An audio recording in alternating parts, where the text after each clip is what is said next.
Hello friends, welcome back to our channel history insight hub. आज हम discuss करेंगे दिसंबर 2023 का UGC net history question paper. और साथ में आपसे मैं एक क्वेश्चन भी पूछूंगा वीडियो के बीच में। और जो भी वीडियो के कमेंट सेक्शन में उसका फर्स्ट राइट आंसर देगा उसको 100 रुपये कैश मिलेगा। ठीक है दोस्तों। ओके, तो चलिए शुरू करते हैं क्वेश्चन नंबर फर्स्ट से। एंथ्रोपोलॉजी डील्स विद, एंथ्रोपोलॉजी होता है मानव शास्त्र, मानव विज्ञान शास्त्र। तो ये किससे संबंधित है? Evolution and growth of human. ठीक है दोस्तों। Next question. जैसे ये मानव शास्त्र है, ये हो गया मानव के क्रम विकास और वर्धन का विकास। Next, Brahmi is an ancient. क्या है ब्राह्मी? ब्राह्मी दोस्तों स्क्रिप्ट, लिपि, भाषा नहीं है, ये स्क्रिप्ट है। Next, according to Jains the Siddha soul are of, मतलब कितनी कैटेगरी में होती हैं जो सिद्ध सोल होती हैं? ये होते हैं दोस्तों 5 categories. Answer number option 4। Next, Hindi में जैसे 5 श्रेणी हो गया इसका। Next question, which one of the following duties of brahman is incorrect as enumerated by Kautilya in his अर्थशास्त्र? मतलब कि कौटिल्य के अर्थशास्त्र के अनुसार ब्राह्मण के कर्तव्यों में निम्नलिखित में से कौन एक शामिल नहीं है? तो कौन सा शामिल नहीं है?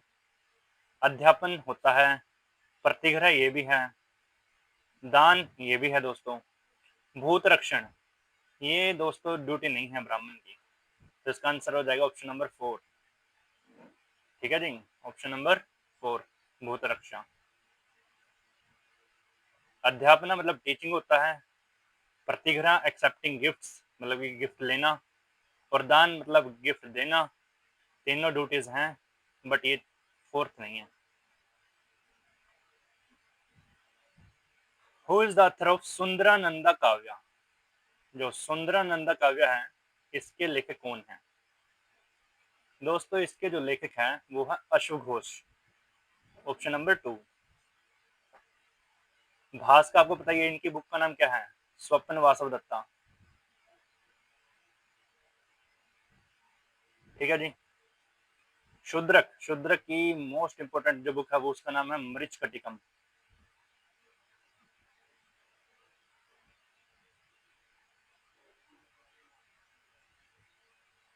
इसकी बुक का नाम है जो आर्यदेव है चतुष्टिका, चतुष्टिका। इनके बारे में भी आपको पता होना चाहिए दोस्तों। बाकी इसका जो आंसर है वो है अशोक घोष, सुंदरनंदन काव्य इसने लिखी है। नेक्स्ट क्वेश्चन, इन अर्थशास्त्र इज मतलब कितने अधिकरण और प्रकरण है मतलब अर्थशास्त्र में, ये पूछ रखे इसमें। ठीक है जी। तो देखिए अर्थशास्त्र में अधिकरण और प्रकरण ये है 15। तो इसमें अधिकरण है दोस्तों और प्रकरण है कितने? 180। नेक्स्ट क्वेश्चन, बाकी जो अर्थशास्त्र है इसके लेखक कौन है दोस्तों? इसके लेखक का नाम है विष्णुगुप्त, नहीं सॉरी, वहाँ विष्णुगुप्त भी कहते हैं उनको। कौटिल्य का दूसरा नाम है कौटिल्य या फिर चाणक्य। ठीक है जी। Next, Kalamukha, Kalamukha is a sect of. तो जो कालामुखा सेक्ट है किससे संबंधित है दोस्तों? यह संबंधित है दोस्तों शैविज्म से, मतलब शैव धर्म से Kalamukha. Next question, main painter of Babur period was, मतलब कि बाबर के समय का प्रमुख चित्रकार कौन था? तो यह था Bihzad. Next, which Rajput ruler had the highest mansab under Akbar, मतलब अकबर के राज्य में किस राजपूत शासक को सर्वोच्च मनसब प्राप्त था? तो दोस्तों ये प्राप्त था आमेर के कुंवर सिंह को। इनको सप्त हजारे भी कहा जाता है, 7,000 का मनसब मिला था इनको। ठीक है जी। Next question, who defeated Nizam of Hyderabad in battle of Palkhed. तो दोस्तों जो इसका आंसर है उनके ऊपर मूवी बनी हुई है बाजीराव मस्तानी। और पालखेड़ का जो युद्ध हुआ था दोस्तों वो हुआ था 1724 में। और जो हैदराबाद का निजाम था उसका नाम था आसफ जाह। आसफ जाह फर्स्ट। और किसके साथ हुआ था ये युद्ध? युद्ध हुआ था बाजीराव पेशवा फर्स्ट। कौन थे ये थे चित्पावन ब्राह्मण।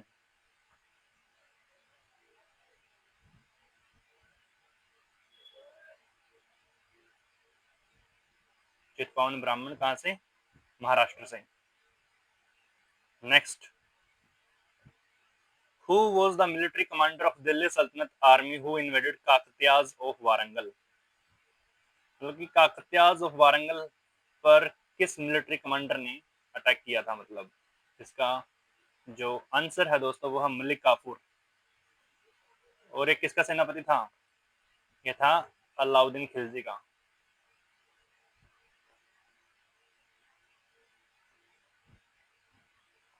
Alauddin Khilji.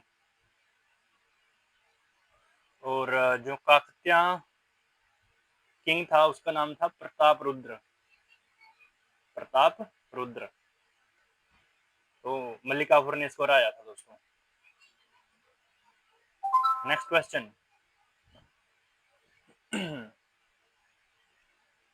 who Akbar appointed to the post of वकील immediately after downfall of Bairam Khan. मतलब बैरम खान के बाद अकबर ने किसको सेनापति बनाया था? ओ सॉरी, वकील बनाया था, वजीर। ये बनाया था दोस्तों इसने मुनीम खान को। मुनीम Khan. Option number third is correct. Next, which writer has given first hand information about administration of Shershah Suri. मतलब कि शेरशाह सूरी के बारे में जो स्टिक इंफॉर्मेशन है, फर्स्ट हैंड इंफॉर्मेशन है, वो कौन सा इतिहासकार देता है? तो ये देता है दोस्तों अब्बास खान सरवानी। और इसकी बुक का नाम क्या है? बुक का नाम भी इसका तारीख है शेरशाही। शेरशाही। तारीख है शेरशाही। ठीक है दोस्तों, शेरशाही। किसके बारे में बताता है ये? शेरशाह सूरी के बारे में। Option number four is correct. Next question, in which year the battle of Talikota was मतलब फोर्ट। तो तालीकोटा का जो युद्ध है वो कौन से साल हुआ था? ये था 1565 में। तालीकोटा को और क्या कहते हैं? राक्षस तांगड़ी का युद्ध। राक्षस तांगड़ी।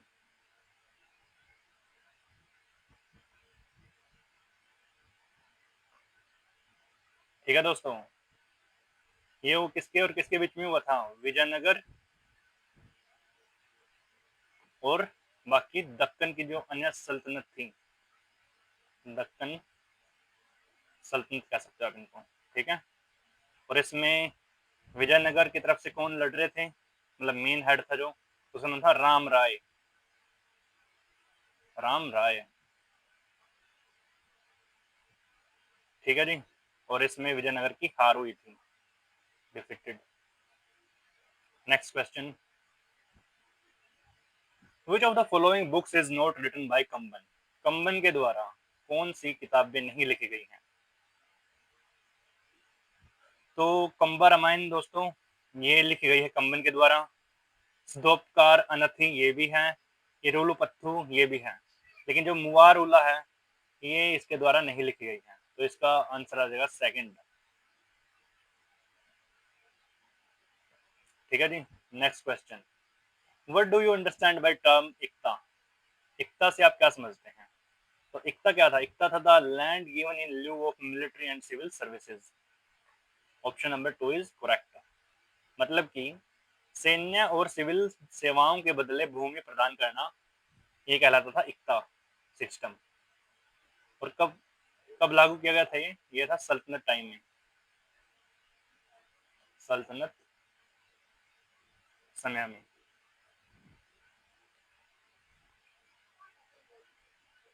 और इसके बाद मुगल जो सिस्टम था वो था मनसबदारी। नेक्स्ट, हु इंट्रोड्यूस्ड नक्शबंदी सिलसिला इन इंडिया? मतलब कि भारत में नक्शबंदी सिलसिले का आरंभ किसने किया था? तो दोस्तों ये किया था ख्वाजा बाकी बिल्ला ने। ठीक है जी। Next question, which amongst the following was the most important center of manufacture of saltpetre during early colonial rule? तो जो सबसे पहले पता होना चाहिए आपको, जो साल्ट पेट्रे हैं इसको हिंदी में कहते हैं शोरा। ठीक है जी। और ये क्या होता है? ये होता है पोटाशियम नाइट्रेट।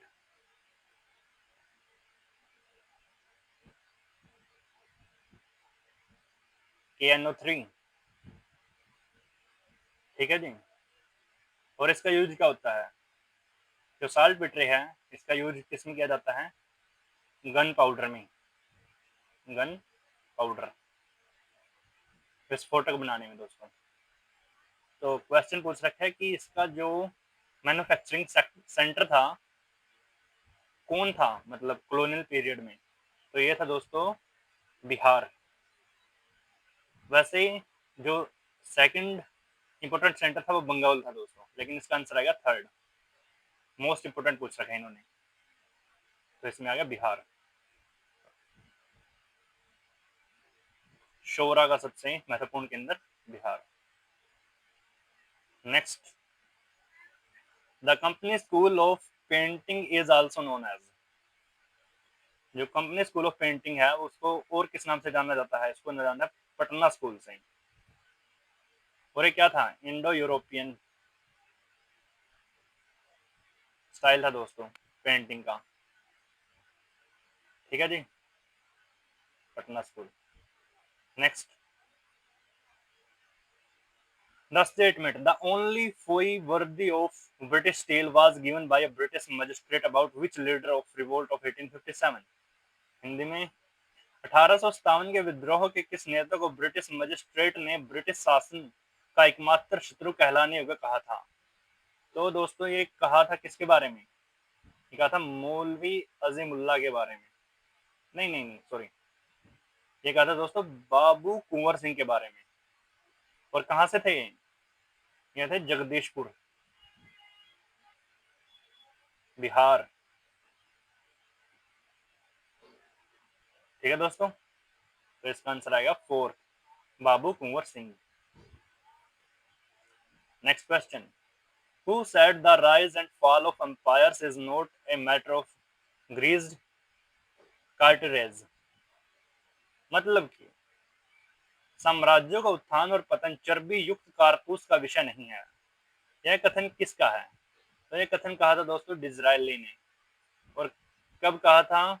जब ये डिस्कस कर रहे थे लंदन में हाउस ऑफ कॉमन्स में, हाउस ऑफ कॉमन्स में कि जो जो 1857 का रिवोल्ट हुआ था उसके कारण क्या क्या थे, तब डिज़रायली ने यह बात बोल रहे थे हाउस ऑफ कॉमन्स में। ठीक है। Next question, which one among the following may not be called the non-Vedic उपनिषद? मतलब कि वैदिक उपनिषद पूछ रखा है इसमें। वैदिक उपनिषद, नॉन और नोट आ गया तो मतलब आप समझ सकते हो कि वैदिक उपनिषद के बारे में पूछ रहा है। तो इनमें से जो वैदिक उपनिषद है दोस्तों वो है इनमें केन उपनिषद।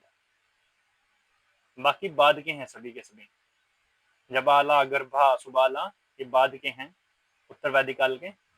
ये है वैदिक। Answer is fourth option. Next question,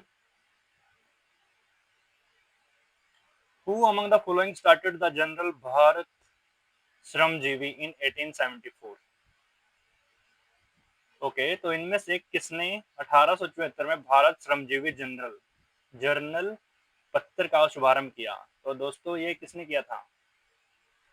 ये किया था जी शशिपाद बनर्जी ने, शशिपाद बनर्जी। तो right answer is 2। Next, the total number of charter acts introduced by British in India were? मतलब कि कुल चार्टर एक्ट की संख्या कितनी है जो भारत में लागू किए गए थे? इनकी संख्या है 4। फर्स्ट चार्टर एक्ट कब किया गया था? ये किया गया था दोस्तों 1793। इसके बाद 1813, 1833 और लास्ट 1853। ये चार एक्ट मतलब चार्टर एक्ट थे। ठीक है जी, तो इसका आंसर आ गया 4। नेक्स्ट क्वेश्चन, अंग्रेजों ने भारत में कुल कितने, और ये तो सेम ही है, 4 आ गया इसका। Next, one religion one cast and one God for Mankind, मतलब मानवता के लिए एक धर्म, एक जाति, एक भगवान का मैसेज किसने दिया था? तो दोस्तों ये दिया था नारायण गुरु ने। Narayana Guru, option number 3 is correct.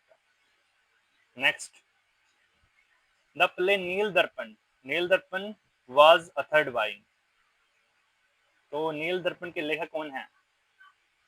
तो इनका है ये दीनबंधु मित्र। ठीक है जी, और ये किससे संबंधित है? नील की खेती, मतलब नील के जो किसान होते थे उनकी दुर्दशा को इसमें दर्शाया गया है नील दर्पण में। Next question, the 25th and 42 amendment in 1971 and 1976 gave precedence to, okay, वर्ष 1971 और 1976 का 25वां और 42वां संविधान संशोधन निम्नलिखित में से किसका पूर्वोदाहरण है? तो दोस्तों ये है नीति निर्देशक तत्व, मतलब DPSP, directive principle of state policy, DPSP. और जो 25वां अमेंडमेंट था इसके कारण कौन सा आर्टिकल आया? आर्टिकल आया था 31C इंडियन कॉन्स्टिट्यूशन में, 31C, ये भी आप याद रख सकते हो। और डीपीएसपी क्या होते हैं? ये गाइडलाइंस होती हैं सरकार के लिए, जब भी वो पॉलिसी वगैरह बनाती है सिटीजन्स के लिए, तो उनको ये गाइडलाइन याद रखनी पड़ती हैं पॉलिसी लागू करते वक्त या बनाते वक्त। ओके, तो नेक्स्ट क्वेश्चन, तो this is sheer waste of time unless the research knows what to take down, how to take down and how to classify। ठीक है, तो ये जो स्टेटमेंट है दोस्तों, ये किसने लिख रखी है कि जब तक शोधकर्ता को क्या लिखना है, कैसे लिखना है और कैसे वर्गीकृत करना है इसकी जानकारी न हो तो यह केवल समय की बर्बादी है। तो दोस्तों ये जो स्टेटमेंट दे रखी है ये किसने दे रखी है? ये दे रखी है बी शेख अली, बी शेख अली ने। Second is correct answer. Next question, Which of the following works is not composed by Aryabhata? Aryabhata को आप जानते ही होंगे, बहुत फेमस मैथमेटिशियन हुए हैं अपने टाइम के, और साथ में एस्ट्रोलॉजर थे दोस्तों ये। तो इनकी जो बुक्स हैं वो आर्यभट्टा, बिल्कुल सही है। आर्यष्टासा ये भी सही है दोस्तों, और 10 गीता का सूत्र ये भी सही है। ये ब्रह्म सिद्धांत है, ये किसकी है? ये है ब्रह्मगुप्त की, ना कि आर्यभट्ट की, तो इसका आंसर आ जाएगा 3rd। Next question, Who amongst the following was the first surveyor general of Bengal? तो यहाँ पे भी आपको ध्यान में रखना है कि first surveyor general of Bengal पूछ रखा है। अगर यहाँ पे इंडिया होता तो इंडिया के कौन थे? Colin McKenzie,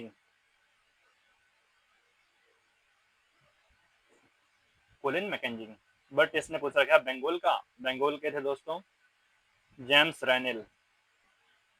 option number 3 is correct. Next question, Herodotus the father of history wrote about, मतलब हेरोडोटस जिसको इतिहास का पिता कहा जाता है, उसने किसके बारे में लिखा? उसने लिखा था एथेंस एंड स्पार्टन वार। और वैसे उनकी जो स्पेशलाइजेशन थी राइटिंग में वो किसके लिए थी? वो थी Greco Persian wars,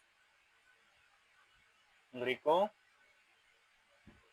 Persian wars. But option में ये दे नहीं रखा तो इसलिए इसका आंसर ये है एथेंस एंड स्पार्टन वार, क्योंकि इसका भी मेंशन उन्होंने कर रखा है इसमें। Next question, the text that portrayed woman as mother as she was, mother as she is and mother as she will be. तो ये दोस्तों ये जो स्टेटमेंट है ये कहाँ पर है? ये है दोस्तों आनंद मठ में, आनंद मठ। और किसने लिखी थी ये लिखी थी बंकिम चंद्र चटर्जी ने, बंकिम चंद्र चटर्जी। ठीक है जी। और आई थिंक ये 80-82 में पब्लिश हुआ था, ये भी आप याद रख सकते हो। Next question, I am associated with man who fought never seen by, who though never seen by masses are yet reverenced by them as gods, and who feel every pulse of public feeling as communicated by, communicated to Lord Ripon by। Okay, तो हिंदी में देखो इसको, मैं पुरुषों से जुड़ा हूँ, मैं उन पुरुषों से जुड़ा हूँ जो हालांकि लोगों द्वारा देखा नहीं गया लेकिन फिर भी उनकी ईश्वर के रूप में श्रद्धा की जाती है, और जो लोगों की भावनाओं से जुड़े प्रत्येक पहलू को महसूस करते हैं।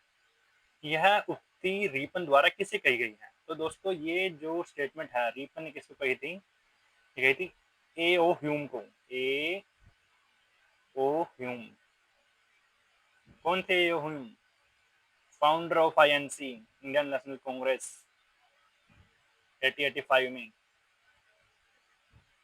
ठीक है दोस्तों,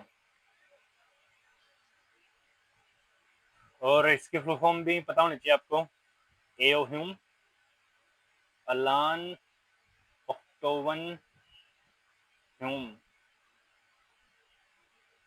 ठीक है। Next question, Potti Sriramulu, the protagonist who fasted demanding the creation of separate Andhra died on. तो दोस्तों इनमें से कोई भी जो ऑप्शन दे रखा है वो सही नहीं है, सारे के सारे गलत ऑप्शन दे रखे हैं। इनकी डेथ हुई थी 15 दिसंबर 1952। आई थिंक जो ऑप्शन में कहीं पर भी नहीं है, 1952 या फिर कुछ 1956 के आसपास। तो आप देख लियो, एक बार चेक कर लियो, बट ये ऑप्शन गलत दे रखे हैं सारे के सारे। ये फाइनल आंसर की में इसको ड्रॉप किया गया था इस क्वेश्चन को। नेक्स्ट क्वेश्चन है,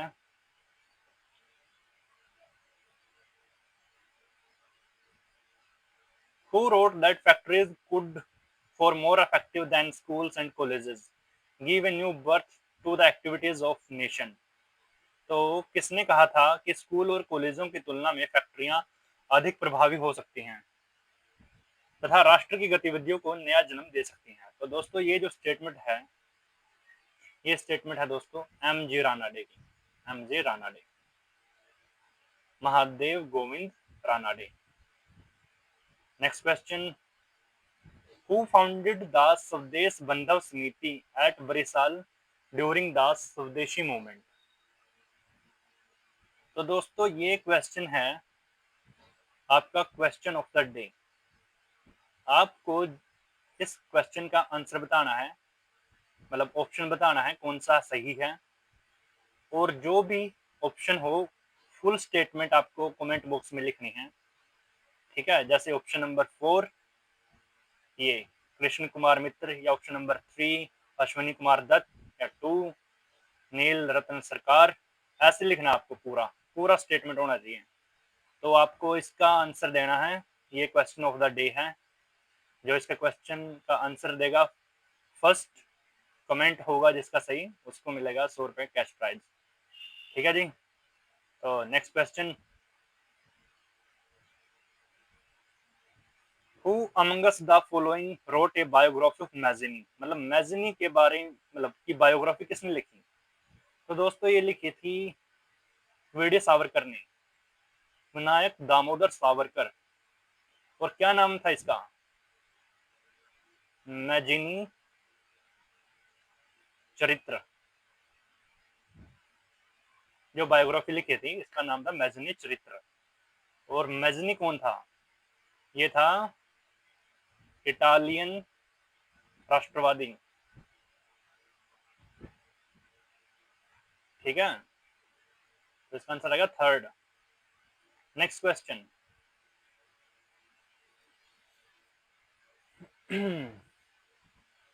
The past remains constant, but writings about the past change is a statement found in।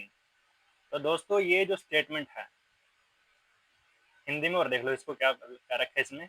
भूतकाल स्थिर होता है परंतु भूत के संबंध में लेखन में परिवर्तन होता रहता है। यह कथन निम्न में से कहाँ पाया जा किया है? तो ये दोस्तों ये जो कथन है ये मिला है UGC model curriculum on history and archaeology, option number 2। Next, who among the following was associated with the Annals School of Historians?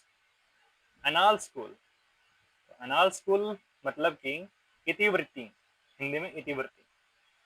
तो कौन सा इतिहासकार इतिवृत्ति से जुड़ा था? तो इसका नाम है दोस्तों Lucien Febvre, Lucien Febvre. Next question. Orientalism is a style of thought based on the ontological and epistemological distinction made between the Orient and the Occident is opened by। Okay, तो इसको हिंदी में और देख लियो एक बार। प्राच्यवाद, प्राच्य विद्या पूर्व तथा पश्चिम के बीच सत्ता मूलक तथा ज्ञान मीमांसा मूलक आधारित विचारों की शैली पर आधारित है। यह वक्तव्य किसका है? तो दोस्तों ये जो वक्तव्य है ये है Edward W Said, AW Said, option number 4। Next question. Chudamani is an ornament। Okay, Chudamani एक आभूषण है, धातु से निर्मित, बिल्कुल सही बात है दोस्तों, धातु से निर्मित होता है ये, यूजुअली गोल्ड या सिल्वर। और होता क्या है ये, जो स्त्रियां होती हैं उनके बालों में ऐसे लगाने का होता है ये एक आभूषण टाइप। ठीक है जी, ऐसे आप सपोज कर सकते हो।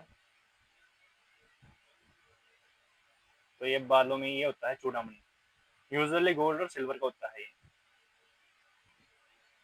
ठीक है, नेक्स्ट, सीता द्वारा हनुमान को प्रदत्त। बिल्कुल दोस्तों, जब हनुमान जी ने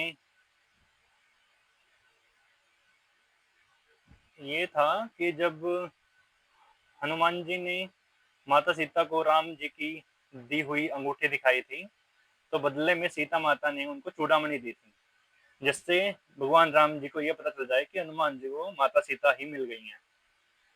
ठीक है, तो ये स्टेटमेंट बिल्कुल करेक्ट है। बंगाल में स्थान का नाम, ये भी बिल्कुल सही है दोस्तों, बंगाल में एक स्थान है उसका नाम चूड़ामणि दे रखा है। बाल सज्जा में प्रयुक्त, सही है जी, बालों की डेकोरेशन में यूज होता है ये। और श्रीमद् रामायण में संदर्भित, रामायण में भी दे रखा है दोस्तों। तो जो इसका आंसर होना चाहिए दोस्तों वो आंसर आना चाहिए ABCDE।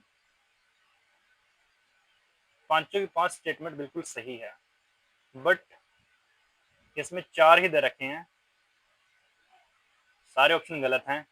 ये क्वेश्चन भी दोस्तों ड्रॉप किया गया था फाइनल आंसर की अकॉर्डिंग, बट इसका आंसर आएगा पांचों की पांच statement. Next question. Sohgaura copper plate inscription records about. Sohgaura ताम्र पत्थर अभिलेख में निम्नलिखित में से किसके बारे में उल्लेख है? तो ये दोस्तों बेसिकली क्या था, ये था फेमाइन, मतलब कि अकाल पड़ने के बाद किए गए अरेंजमेंट्स के बारे में। किस टाइम पे हुआ था ये? चंद्रगुप्त के टाइम पे, चंद्रगुप्त मौर्य के समय में। ठीक है, और इनमें मथुरा का भी मेंशन है, चन्हू का भी मेंशन है, मानावासी जंक्शन इसका भी मेंशन है, और खाद्यान्न का भंडार इसका भी मेंशन है। लेकिन जो ताम्र खजाना है दोस्तों इसका कोई मेंशन नहीं है। तो इसका आंसर आ जाएगा ABCD, option number 3, ABCD। Next question. Dancing girl found in Indus valley excavation belongs to. Okay, तो सिंधु घाटी में उत्खनन की में पाई गई नर्तकी का संबंध है ताम्र पाषाण युग से। बिल्कुल है दोस्तों, आईवीसी जो इंडस वैली सिविलाइजेशन है वो इसी कालक्रम में आती है, ताम्र पाषाण युग में। तत्कालीन धातुक्रम का उदाहरण बिल्कुल सही है दोस्तों। सौंदर्य का उदाहरण ये भी सही है। ताम्र युग ये भी सही है। पूरा पाषाण काल मतलब पैलियोलिथिक एज, ये तो गलत हो गया दोस्तों, इसके बहुत बाद आया है ताम्र पाषाण काल। तो ई स्टेटमेंट को गलत करो, जहां जहां पर ई है वहां पर कांटा मारो। Option number 2 is correct. Next question,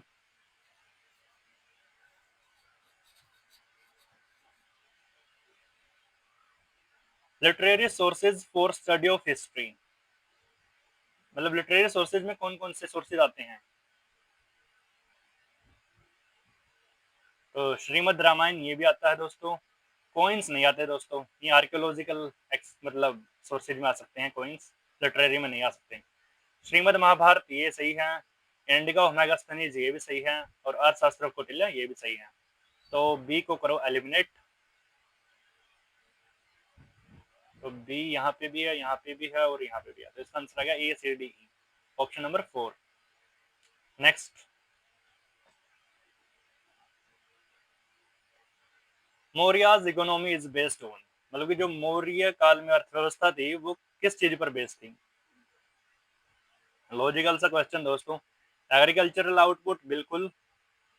स्मीदिंग industry ये भी सही है, धातु क्रम उद्योग होते थे उनसे। टेक्सटाइल इंडस्ट्री ये भी दोस्तों सही है, कपड़े मतलब कपड़ा से रिलेटेड जो उद्योग वगैरह होते थे उसको टेक्सटाइल हो गया। स्मीदिंग हो गया धातु क्रम। एग्रीकल्चर मतलब कृषिगत। पेपर टेक्नोलॉजी दोस्तों ये थोड़ा अटपटा सा ऑप्शन दे रखा है इन्होंने, इसका ज्यादा मेंशन नहीं है दोस्तों इकोनॉमी में।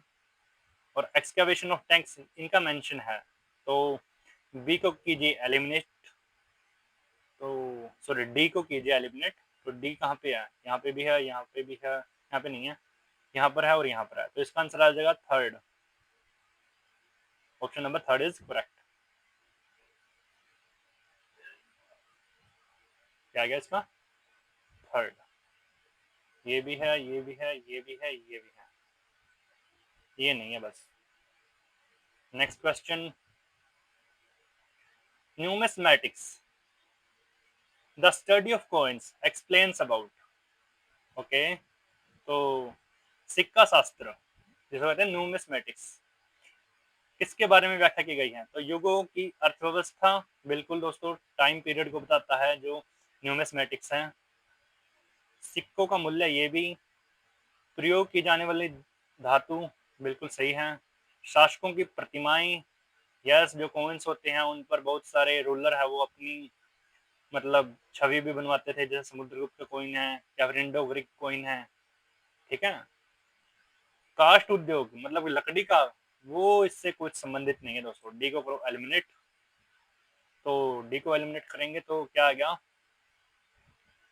डी डी, इसका आ गया आंसर 2, ए बी सी ई, ठीक है जी। Next question, agrahara is the village given as a gift to. ये दोस्तों ये क्वेश्चन था, ये भी ड्रॉप किया गया था दोस्तों आंसर की में, ठीक है। और क्योंकि इसका जो आंसर है वो बिल्कुल आना चाहिए ब्राह्मण्स ओनली। अग्रहारा जो विलेज थे वो केवल ब्राह्मणों को दिए जाते थे, लेकिन इसमें दे रखा है और भी options, traders, foreign travellers, craft person who are excellent in their skills, barbers, ठीक है। बट जो सही ऑप्शन केवल ब्राह्मण्स आएगा इसका, तो इसका आंसर, ठीक है। तो ये सभी ऑप्शन गलत दे रखे हैं, ड्रॉप था दोस्तों ये। नेक्स्ट क्वेश्चन देखते हैं हम, of the following which is the odd combination of south Indian languages. ये क्वेश्चन भी दोस्तों ड्रॉप किया गया था, क्योंकि ऐसा कोई कॉम्बिनेशन है ही नहीं है दोस्तों। इनमें जो साउथ इंडियन लैंग्वेज नहीं है वो केवल ये है डोगरी, जो कहाँ पे बोली जाती है? जम्मू कश्मीर में। बाकी की बाकी सारी साउथ इंडियन लैंग्वेजेस हैं, इसलिए क्वेश्चन ड्रॉप किया गया था। Next question, Alvars and Nayanars belongs to, आपको पहले भी बताया मैंने, अलवार्स किससे संबंधित हैं? अलवार्स हैं दोस्तों नारायण, नारायण भगवान से, और नैनार्स, नैनार्स है भगवान शिव से, शिव, ठीक है। तो हिंदुइज्म से संबंधित हो गए, वैष्णविज्म से संबंधित हो गए, शैविज्म से संबंधित हो गए, वेदिज्म से संबंधित हो गए। अरे ये जैनिज्म कैसे आ गया यहाँ पे? तो ई को करो एलिमिनेट, ई को काट दो तो ये हो गया, इसका आंसर आ गया A B C D only, answer number 2। Next question, the intricate carvings of Kakatiya art are the continuation of, okay तो जो काकतिया आर्ट है, हिंदी में देख लीजिए, काकतीय कला है के जटिल उत्कीर्ण निम्नलिखित में से किसके सत्य है? तो दोस्तों चालुक्य कला ये बिल्कुल सही है, सातवाहन कला ये भी सही है दोस्तों, राष्ट्रकूट कला भी आ जाएगा इसमें, स्थानीय परंपरा भी आ जाएगा, चोल कला से संबंधित नहीं है दोस्तों ये, ठीक है जी। तो इसका आंसर आएगा ए बी डी ई, ये आ गया A B D E. Next question, trade and commerce are meant to develop the subjects of, मतलब कि व्यापार और वाणिज्य का प्रयोजन निम्नांकित में से संबंधित विषयों को विकसित करना था। तो व्यापार और वाणिज्य, खाद्य उद्योग को भी विकसित करना था, आर्थिक स्थायित्व को भी मतलब विकसित करना था इसमें, जनता का शोषण ये तो बिल्कुल गलत दिया हुआ दोस्तों, सी आ जाएगा इसमें जो एलिमिनेशन एलिमेंट होगा, और अन्योन्याश्रिता मतलब इंटरडिपेंडेंसी ये भी होता है दोस्तों जब व्यापार और वाणिज्य होता है, और बावड़ी का निर्माण ये भी। तो जहाँ पर भी सी है उसको एलिमिनेट कर सकते हैं दोस्तों हम, यहाँ पे भी है, यहाँ पे नहीं है, यहाँ पर है, यहाँ पर है, तो इसका आंसर आएगा A B D E, option number 3 is correct. Next, which statements are correct about Abul Fazl, मतलब अबुल फजल के बारे में कौन सी स्टेटमेंट है वो बिल्कुल सही दे रखी है? Abul Fazl was second son of Shaikh Mubarak, सही स्टेटमेंट है दोस्तों ये। The Akbarnama is monumental work by Abul Fazl, Akbarnama Abul Fazl की एक बेहतरीन रचना है, ये भी सही है। Abul Fazl translated part of Mujam ul Buldan a geographical dictionary, ये दोस्तों बिल्कुल गलत स्टेटमेंट है इनकी, रॉन्ग स्टेटमेंट है, इन्होंने ऐसे कोई भी मतलब भौगोलिक डिक्शनरी का अनुवाद नहीं किया था, तो ये गलत हो जाएगी C. Abul Fazl was murdered by Bir Singh Bundela on behest of prince Salim, बिल्कुल सही स्टेटमेंट है। Abul Fazl wrote a preface to Persian translation of Mahabharata, ये भी बिल्कुल सही है दोस्तों। तो इसका आंसर आ जाएगा जहां पर सी नहीं है, तो सी यहाँ पे भी है, यहाँ पे भी है, यहाँ पे भी है, तो इसका आंसर आएगा A B D E, option number first is correct. Hindi में देख सकते हो आप, ये भी सही है, ये भी सही है, ये गलत है, ये सही है, ये सही है, तो इसका आएगा A B D E. Next,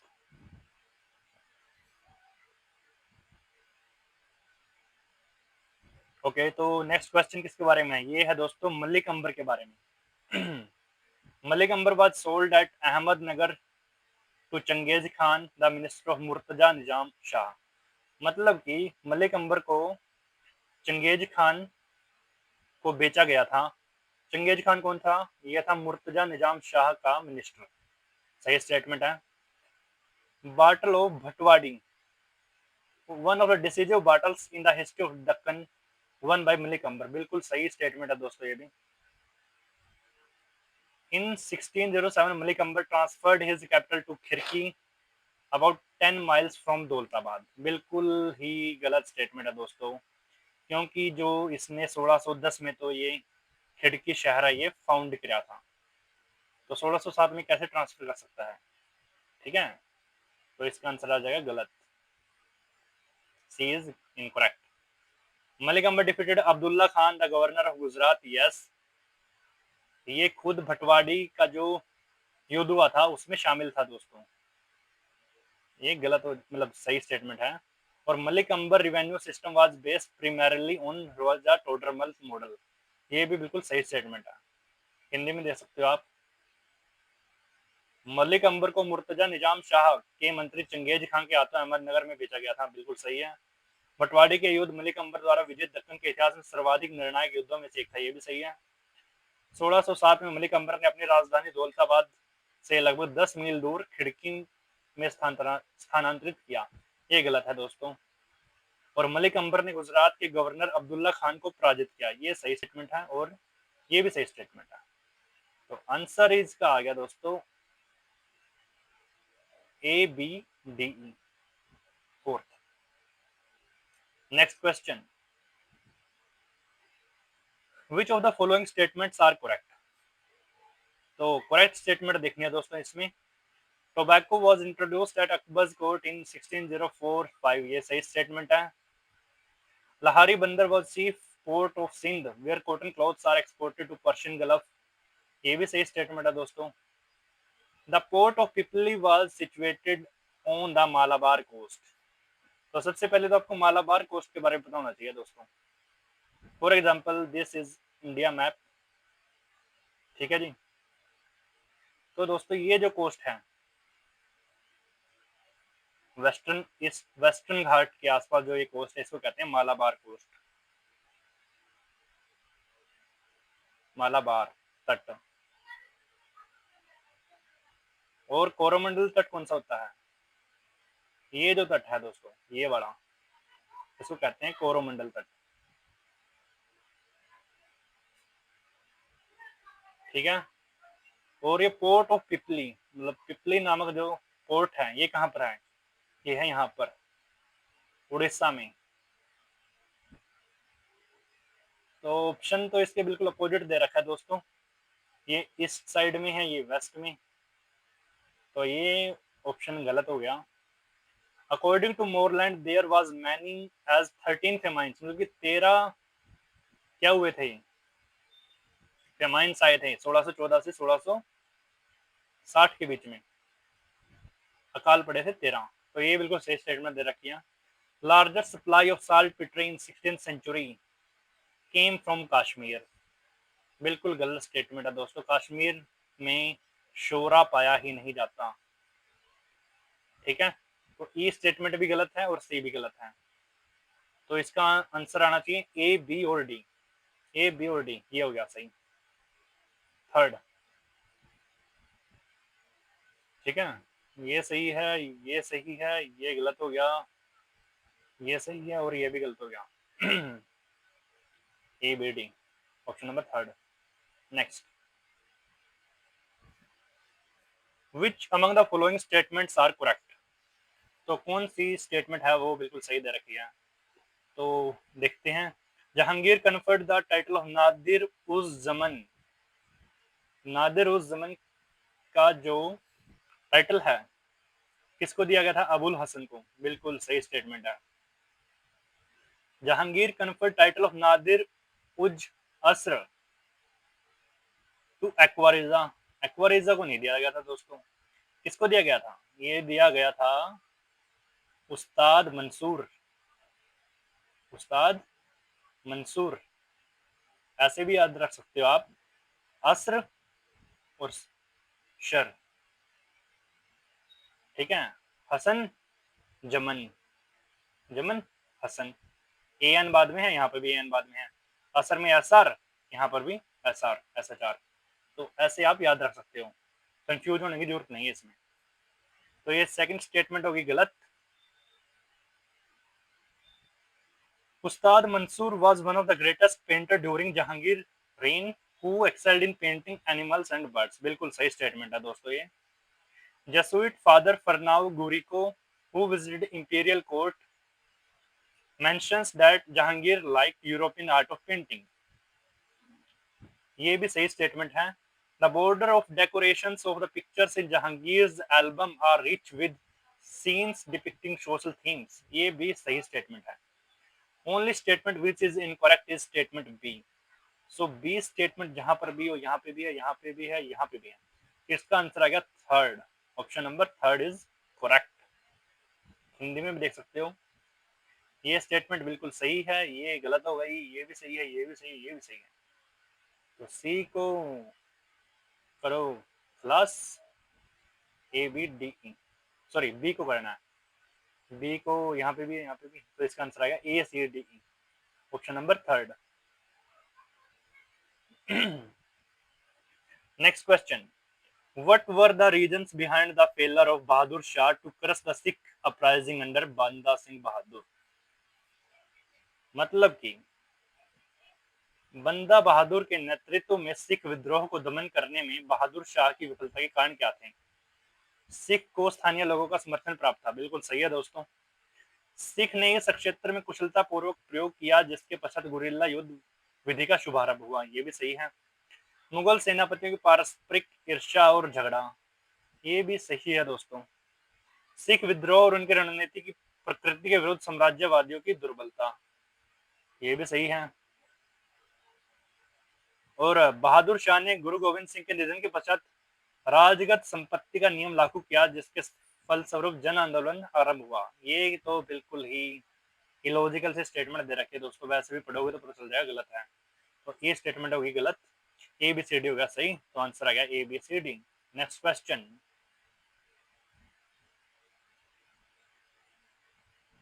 at the behest of Warren Hastings, a digest of Hindu laws was compiled। एक मिनट पानी पी लेते हैं दोस्तों।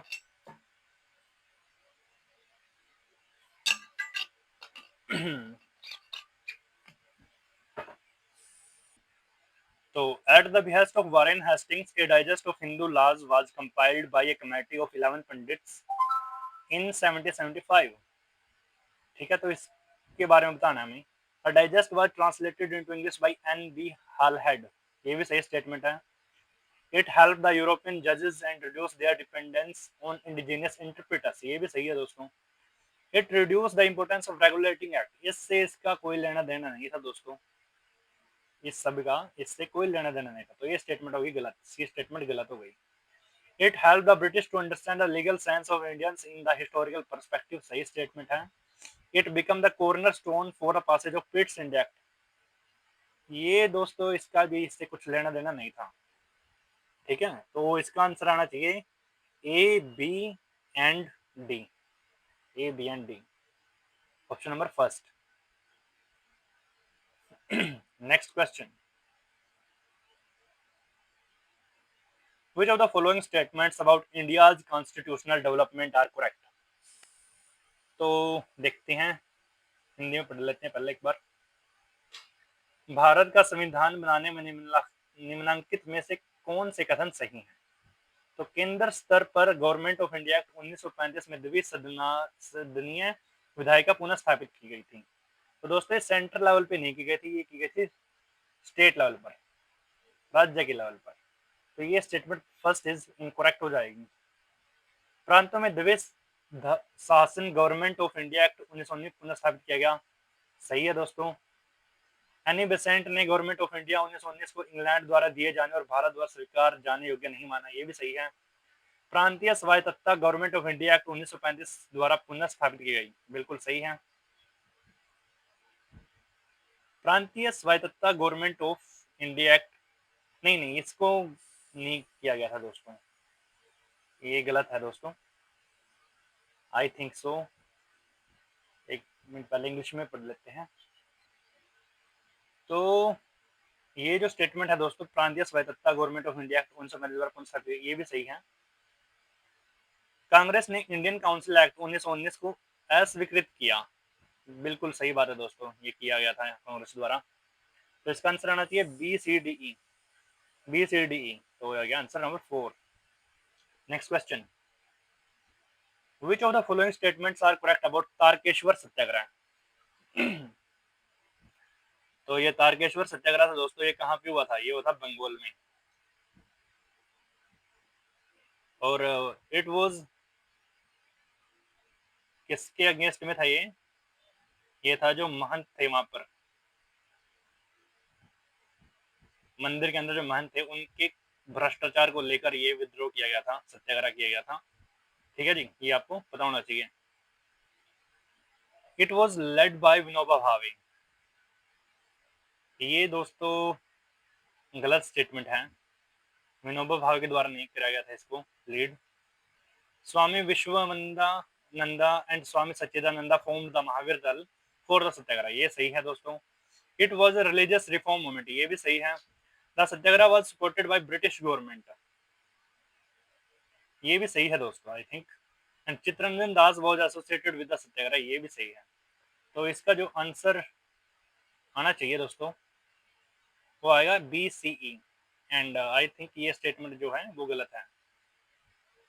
It was not supported by British government. ठीक है, तो इसका आ गया बी सी ई। हिंदी में देख लेते हैं। तारकेश्वर सत्याग्रह, विनोबा भावे गलत, यस यस नो यस। तो answer is A B sorry B C और E. Fourth, next question.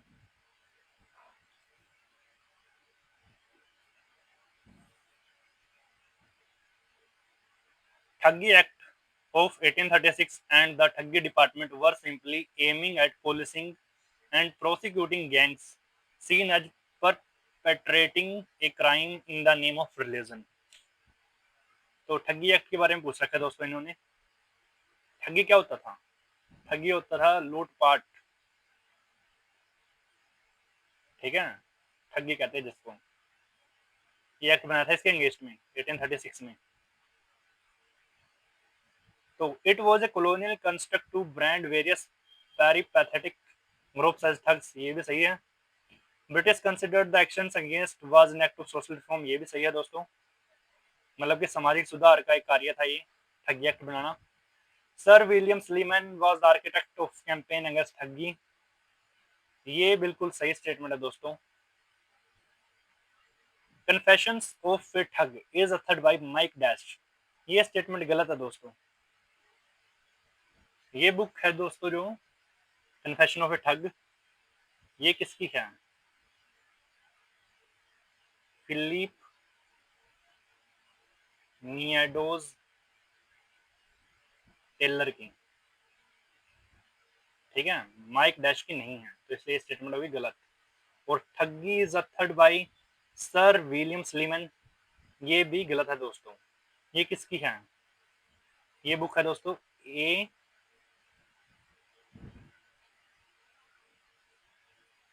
Wagner, ए वैगनर, वैगनर, ठीक है जी। इसका फुल नाम क्या था?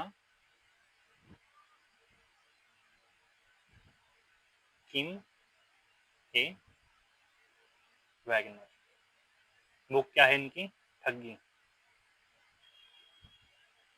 और ये किससे संबंधित है? ये ठगी कल्ट से संबंधित है दोस्तों, जो इंडिया में था। ओके गाइज, तो इसका जो आंसर होना चाहिए वो आंसर हो जाएगा दोस्तों इसका A B and C. Option number third is correct. ठीक है, नेक्स्ट क्वेश्चन।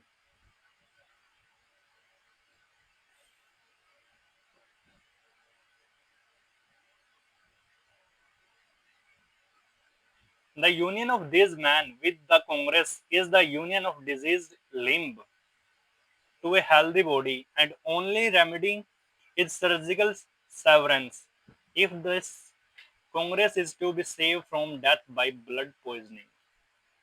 ओके, तो हिंदी में इसका एक बार आप रूपांतरण देख सकते हो। इन व्यक्तियों की कांग्रेस से युति किसी स्वस्थ शरीर में रोगग्रस्त अंग की युति है। इसका एकमात्र उपचार शल्य चिकित्सा पृथक्करण है यदि कांग्रेस को रक्त विषाक्तकण से होने वाली मृत्यु से बचाना है। तो दोस्तों ये कथन किसका है? ये कथन दोस्तों किसके बारे में कह रखा है? ये कह रखा है एक्सट्रीमिस्ट के बारे में, ठीक है। एक्सट्रीमिस्ट थे जिनमें आते हैं बाल गंगाधर तिलक, गोपाल कृष्ण गोखले, आई थिंक बाल गंगाधर तिलक आते हैं इसमें, जो मेन होते हैं। और इसमें वो भी तो है ना, जैसे लाल बालपाल, लाल लाजपत राय, बाल गंगाधर तिलक और विपिन चंद्र पॉल, ठीक है। तो ये तीनों एक्सट्रीमिस्ट नेता थे और इनके बारे में क्या रखिए स्टेटमेंट। रोगग्रस्त यंग यूथ इनको क्या रखा है, मतलब ये कांग्रेस में इनको ऐसे ट्रीट किया गया है मॉडरेट्स के द्वारा। तो ये महात्मा गांधी का कथन है, ये आई थिंक सो सही स्टेटमेंट है दोस्तों। एक बार पहले इंग्लिश में देख लेते हैं इसको एक बार। ये जो स्टेटमेंट है ये मदन मोहन मालवीय ने कही है, ये गलत है दोस्तों। तो देखिए बी अगर गलत हो जाएगा, बी गलत हो गया, यहाँ पे भी गलत हो गया, ये भी गलत हो गया। अब इनमें से देखना है। तो ये एच ए वाडिया ने लिखा है, ये भी सही है। Firoz Shah Mehta express the same opinion, ये दोस्तों बहुत बड़े मॉडरेट लीडर हुए हैं, मॉडरेट लीडर फिरोज शाह मेहता। इनकी ही डेथ के बाद एक्सट्रीमिस्ट और मॉडरेट जो इन उसके थे इकट्ठे आईएनसी में। कब हुए थे, आई थिंक 1917 में। सूरत में तो स्पिल्ट हुआ था दोस्तों 1907 में, और 1917 में आई थिंक दोबारा ज्वाइन कर लिया था एक्सट्रीमिस्ट और मॉडरेट्स ने। ठीक है, तो शायद 1917 में ही हुआ था, आप देख लीजिएगा पर। तो ये भी स्टेटमेंट बिल्कुल सही है। It is a reflection of extremist, ये भी सही है दोस्तों। तो इसका जो आंसर है वो आना चाहिए B, sorry A D E, sorry C D E, sorry C D E, C D E इनका स्टेटमेंट है ये। तो तीनों स्टेटमेंट हो जाएंगी सही। और महात्मा गांधी ने ये स्टेटमेंट नहीं कह रखी, गलत है। ठीक है दोस्तों, मतलब ये महात्मा गांधी जी का कथन नहीं है, इनका भी नहीं है। ए बी को कांटा मारो, C D E is correct. Next question, which of the following statement about Arya Samaj are correct, Arya Samaj के बारे में कौन से कथन सही दिए गए हैं। तो बिल्कुल देखो, first Dayanand Anglo Vedic college was established at Lahore, मतलब डीएवी कॉलेज लाहौर में एस्टेब्लिश हुआ था, बिल्कुल सही स्टेटमेंट है। स्वामी श्रद्धानंदा was the Guru of Dayanand, गलत है दोस्तों। ये तो इनके शिष्य थे, इनके गुरु का नाम तो वृजानंद है, वृजानंद। ठीक है, तो ये स्टेटमेंट होगी बी गलत, ये सही है। सत्यार्थ प्रकाश is autobiography of Swami Dayanand Saraswati, ये स्टेटमेंट गलत है दोस्तों, ऑटोबायोग्राफी नहीं है इनकी, नॉर्मल बुक का नाम है Satyarth Prakash. Lala Lajpat Rai was associated with Gurukul Kangri, ये स्टेटमेंट सही है। Dayanand was born at Morvi, Morvi कहाँ पे है दोस्तों, यह है गुजरात में। ठीक है जी, और मोरवी के पास इनका जन्म हुआ था, ये सही स्टेटमेंट है। तो दोस्तों इसका जो आंसर आना चाहिए, बी और सी को गलत कर रखा है, तो बी गलत, सी भी गलत है। तो इसका आंसर आ गया ए डी और E, option number third is correct. Next question,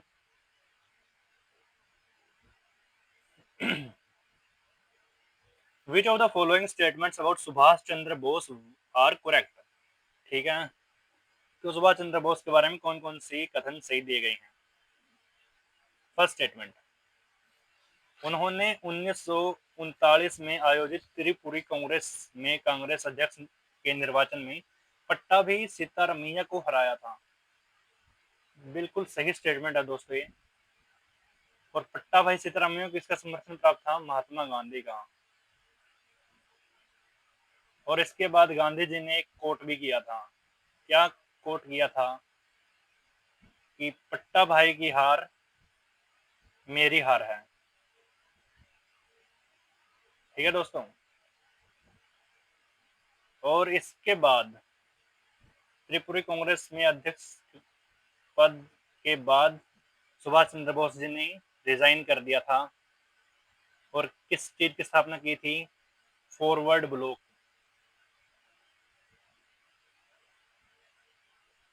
ठीक है दोस्तों, ये भी आपको पता होना चाहिए। कब किए थे? 1940 में, फॉरवर्ड ब्लॉक 1940। नेक्स्ट क्वेश्चन, मतलब नेक्स्ट स्टेटमेंट, लंदन थीसिस 1933 में लंदन में आयोजित एक राजनीतिक सम्मेलन में उनकी अनुपस्थिति में दिए गए भाषण का शीर्षक था। अनुपस्थिति या उपस्थिति?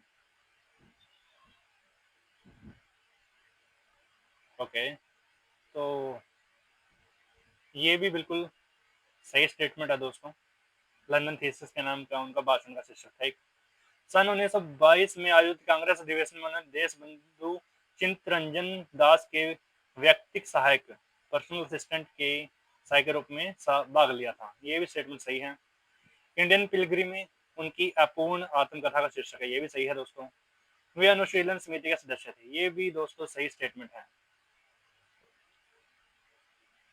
तो ये I think A B C D E भी होना चाहिए था दोस्तों, लेकिन इसमें देन रखा तो इसका आंसर ये आएगा, A B C D. I think so, बाकी आप चेक कर लीजिए एक बार। Next statement,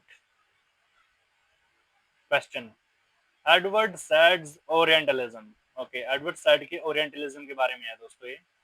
it is a reflection of work of orientalist of India. नहीं जी, ये सभी के सभी ओरिएंटलिस्ट कंट्री है उनके बारे में है, ना कि ओनली इंडिया के बारे में। तो गलत हो गया ये statement. It brought about major shifts in the understanding of colonial structures. ये भी सही है। It influence the African writers. ये स्टेटमेंट सही है दोस्तों, अफ्रीकन राइटर्स इनसे इन्फ्लुएंस हुए थे। It brought in moods of systematic methodological suspicion about Western images of known West। बिल्कुल सही स्टेटमेंट आ जी, हिंदी में और देख लो एक बार। यह भारत के प्राच्यवादियों के कार्य के बारे में विमर्श, अनुचिंतन है। गलत है, ये सही है, ये सही है, और ये भी सही है। तो इसका आंसर आएगा B C D. B C D is correct. Next question, the craving for an interpretation of history is so deep rooted that unless we have a constructive outwork over the past, we are drawn either to mysticism to cynicism। तो दोस्तों ये जो statement है, हिंदी में देख लो, इतिहास के निर्वचन की अभिलाषा इतनी गहन है कि जब तक कि इतिवृत्ति के संबंध में हमारी रचनात्मक धारणा नहीं होगी तो गूढ़वाद और दोषदर्शिता की तरफ प्रवृत्त हो जाएंगे। तो इसके बारे में देखो, यह इतिहास के बारे में डेविड ह्यूम का कथन है। नहीं दोस्तों, डेविड ह्यूम के इस कथन से कोई लेना देना नहीं है। यह मार्क्सवादी इतिहासकारों के मत को प्रतिबंधित करता है, बिंबित करता है। गलत है जी। यह इतिहास की व्याख्या के मुद्दे पर एक एफ पैविक का मत है। ये बिल्कुल सही स्टेटमेंट है। ई अचकार द्वारा प्रयुक्त उद्धृत वाक्य है। बिल्कुल दोस्तों, इनकी बुक्स है जो व्हाट इज हिस्ट्री, ये अचकार, उसमें ये सेंटेंस कई बार आता है। इसमें इतिवृत्ति भूतकालीन घटना के बारे में रचनात्मक धारणा पर बल दिया गया। ये सही स्टेटमेंट है। तो इसका आंसर क्या आना चाहिए दोस्तों? ये आना चाहिए सी डी ई। तो answer is C D E, option number 2। Next, तो हमें इसका सही मिलान करना है दोस्तों। टूल्स आएंगे पोस्ट पैलोलिथिक में। कलर्स का संबंध किससे होता है? पेंटिंग से। इंडस वैली सिविलाइजेशन किसके लिए फेमस है? सेल्स के लिए, जैसे पशुपति सील मिली वहां पर। ठीक है जी। बियर्डमैन, ये किसका बना हुआ था? ये था स्टीएटाइट का। सील खड़ी का जो पत्थर होता है स्टीएटाइट, उससे सेल खड़ी होती है जो। ठीक है, एक बार हिंदी में और देख लो। ये हो गया इससे, ये इससे, औजार पूरा पाषाण, और ये चित्रकला। A3 B1, C A3, B1, C2 और D4। आंसर आ गया फर्स्ट। नेक्स्ट,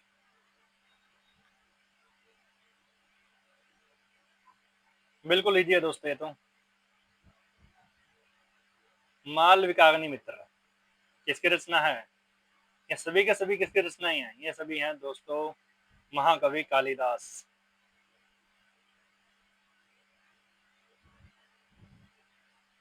किस मतलब टाइम में हुई है? ये है शुंग पीरियड में। शुंग टाइम में माने जाते हैं इनका टाइम पीरियड है जो। मालविकाग्निमित्र किससे संबंधित है? ये संबंधित दोस्तों a harem drama and a court comedy of Shunga time. Malavika and Agnimitra, इन दोनों की लव स्टोरी के बारे में है दोस्तों ये मालविका अग्निमित्र। ठीक है, तो देखियो डी का थर्ड केवल इस ऑप्शन में है, तो इसका आंसर आ जाना चाहिए ये। पेपर में आपको सारे स्टेटमेंट पढ़ने की जरूरत नहीं होती क्योंकि टाइम वैसे ही बहुत कम होता है। केवल एक ऑप्शन पकड़ लीजिए जिसका आपको अच्छे से पता हो और फिर देखिए कि वो ऑप्शन दे रखा है नहीं। तो देखो इसमें केवल D3 से ही हमारा आंसर निकल रहा है। बाकी देखो A2, कुमार संभव narrates the story of wedding of Shiva and Parvati and birth of Kumar, their son, Kumar Kartikeya. विक्रमोर Shiva, ये इसका आएगा दोस्तों B1, fairy tale of the love of celestial nymph with a mortal. ठीक है, और Ritu Samhara describe the lucidity and graphically life of 6 seasons. ऋतु मतलब season, 6 season होते हैं जैसे, तो इसका आंसर आएगा 4। यहाँ पर भी देख सकते हो मालविका अग्निमित्र ये आ गया, ऋतु संहार ये और कुमार संभव ये, तो D3 यहाँ पे है, ये आंसर आ गया ऐसे। नेक्स्ट, ऐसे ही ये क्वेश्चन दोस्तों, संधि क्या होती है? संधि होती है शांति या अलायंस। A4, देखिए बस A4 यहाँ पे दे रखा है तो हो गया अपना आंसर करेक्ट। B1 ये हो गया, C3 ये हो गया दोस्तों, और यण हो गया, ये हो गया हमारा आंसर। संधि शांति या संधि वार्ता, आसन हो गया तटस्थता। तटस्था क्या होता है? मतलब किसी का पक्ष नहीं लेना।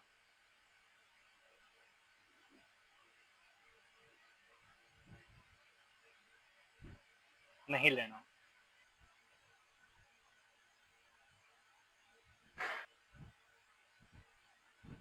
और जो सामश्रय है, सामश्रय होता है किसी अन्य व्यक्ति का संरक्षण मांगना। यान हो गया ये युद्ध की घोषणा किए बिना ही आक्रमण की तैयारी करना। तो इसका जो आंसर हो जाएगा A4 बस इसमें है A4, तो फोर्थ ऑप्शन इज करेक्ट। ठीक है दोस्तों, तो बढ़ते हैं नेक्स्ट क्वेश्चन की ओर। ये इसका हमें सही मिलान करना है इसमें। तो कालीबंगा है जो, कालीबंगा इंडस वैली साइट है, और गुजरात में लोथल हो गया, आईवीसी साइट है गुजरात में, ये लोथल। मार्तन टेम्पल कहाँ पे है? ये है जम्मू कश्मीर में। ठीक है दोस्तों, तिरुपति श्री वेंकटेश्वर टेम्पल, तो ए का हो गया 2, B1, C4, ऑप्शन देख लेते हैं। C4 तो इसमें कहीं पर दे ही नहीं रखा दोस्तों, तो ये तो सारे ऑप्शन गलत हैं। बाकी इसका जो सही क्रम होना चाहिए वो ये है A2, B1, C4 और D3, तो ये होना चाहिए सही क्रम दोस्तों। ये क्वेश्चन में ड्रॉप किया गया था। नेक्स्ट क्वेश्चन,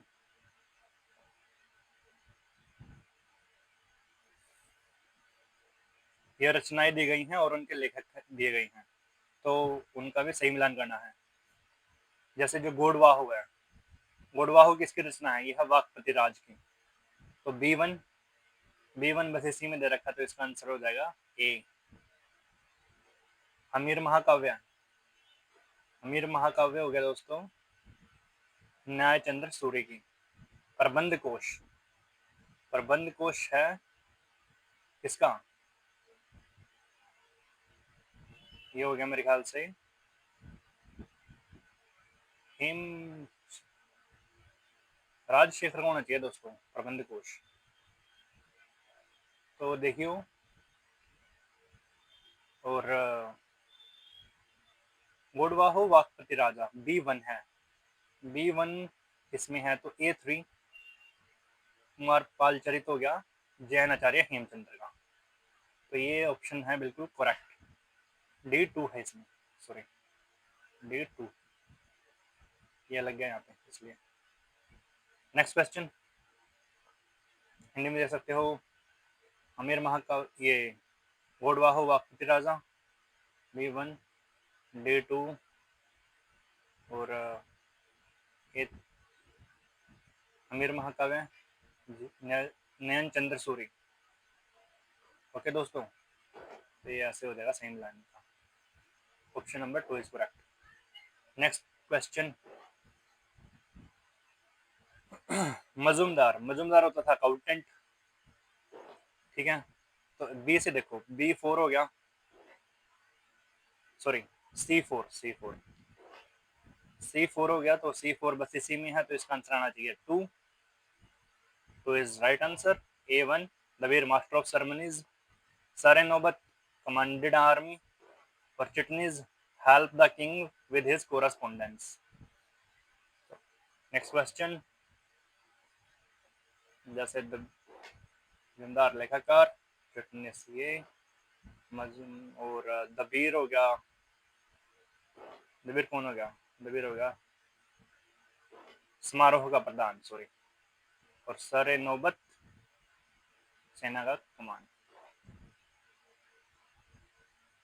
इसका आंसर यही है C4 ये आएगा। नेक्स्ट क्वेश्चन, तो दोस्तों ये निर्माण किए गए कुछ मतलब कृतियां हैं और इनका सही मिलान करना है, किसने बनाई थी? राजा मान सिंह तोमर। किसने बनाया था दोस्तों? मन मंदिर। कहां पर? ग्वालियर में, ठीक है। हौद शमसी ये किसने बनाया था? ये बनाया था इल्तुतमिश ने। बुलंद दरवाजा ये किसका है? अकबर का। और बाग जार ए अफशान ये है दोस्तों बाबर, ठीक है। तो A3 B1 ये हो गया अपना ऑप्शन नंबर 3, C4 और D2। Option number 3 is correct, 3, ठीक है जी। नेक्स्ट क्वेश्चन है ये, राजा राम मोहन राय इसने कौन सा समाज बनाया था? ब्रह्म समाज, ठीक है। आत्मा राम पांडुरंग इनका था दोस्तों प्रार्थना समाज। तो ए इज हो गया 2, बी हो गया 4, देखो अगर यहीं पे मिलता हो A2B4, केवल फर्स्ट ऑप्शन में दे रखा, तो ये फर्स्ट ऑप्शन है, ये करेक्ट हो जाएगा। C3 केशव चंद्र सेन ने बनाई थी आत्मीय सभा, और देवेंद्र नाथ टैगोर का है आदि ब्रह्म समाज। तो इसका सही आंसर होगा फर्स्ट। नेक्स्ट क्वेश्चन, ये कांग्रेस के शासन है और उनके प्रेसिडेंट के नाम पूछ रखे हैं दोस्तों। तो जो कलकत्ता कांग्रेस शासन हुआ था 1906 में, इसके अध्यक्ष कौन थे? दादा भाई नारोजी, ठीक है जी। तो बी हो गया दोस्तों 4। इसके बाद अहमदाबाद कांग्रेस सेशन ऑफ 1921 ये किसके अंडर में हुआ था? ये हुआ था हकीम अजमल खान के अंडर में। तो C1 हो गया, C1B4, ठीक है। Calcutta Congress special session of 1917 ये होता है दोस्तों एनी बेसेंट के अंडर में, एनी बेसेंट। डी हो गया 2, D2 ये बस इसी में है, B4C1 D2 B3 और बांकीपुर सेशन हो गया दोस्तों रघुनाथ नरसिंहा मुधोलकर, ए हो गया 3, A3 B4C1 D2, so correct answer is 1. Next